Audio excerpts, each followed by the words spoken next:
ইরি মৌসুম চলছে। এটা হচ্ছে ইরি ধান। আল্লাহ দিলে অনেক সুন্দর ধান হয়েছে এবার। তবে আকাশের পরিবেশ পরিস্থিতি খুব একটা ভালো না। সে অনেক দিন হলেই মেঘ বৃষ্টি ঝড় হতেছে। আল্লাহ সবাইকে রহমত করো।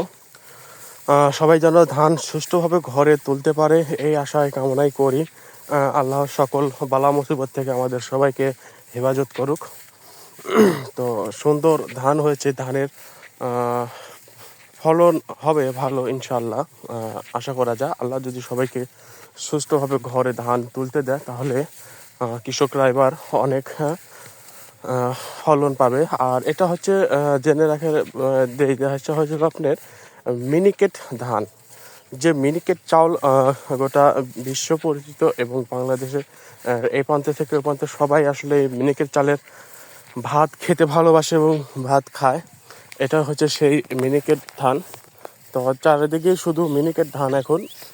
যেহেতু এই মৌসুম, এটা সবখানে মিনিকেট ধান।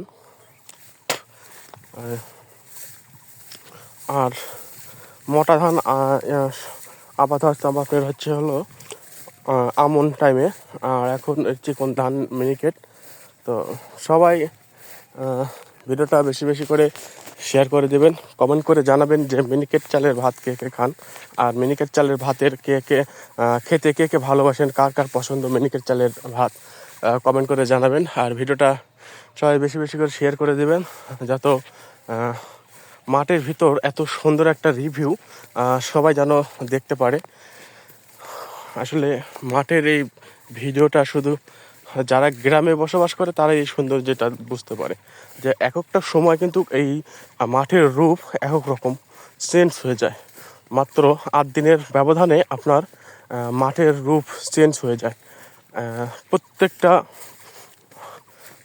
ধান রোপণ করার পর থেকে আপনার 8 দিন পর পরে এই একটা মাঠের যে একটা রূপ এটা চেঞ্জ হয়ে যায়। এই কালো, এই সবুজ, আবার এই বিভিন্ন ধরনের এখন দেখা যাচ্ছে এক রূপ। এর ধান যখন এরকম ছিল তখন দেখা গেছে মাঠের এক রূপ। এখন ধান যখন এরকম বের হয়েছে তখন দেখা যাচ্ছে মাঠের এক রূপ। এই ধানগুলো যখন পাক ধরবে তখন আরেকটা রূপ চেঞ্জ হয়ে যাবে। ধান যখন একবারে আবার কাটা হবে তখন কিন্তু আবার আরেক রূপ চেঞ্জ হবে। আসলে মাঠের এই রূপটা কিন্তু পরিবর্তন হতেই থাকে। আর আমরা যারা গ্রামে থাকি তারা কিন্তু এই বিষয়গুলো জানি। তো সবাই ভিডিওটা বেশি বেশি করে শেয়ার করে দেবেন। এই এত সুন্দর একটা ভিডিও যেন সবাই দেখতে পারে। ধন্যবাদ সবাইকে। আবারও অন্য কোনো দিন অন্য কোনো এক ভিডিও নিয়ে আপনাদের মাঝে হাজির হব।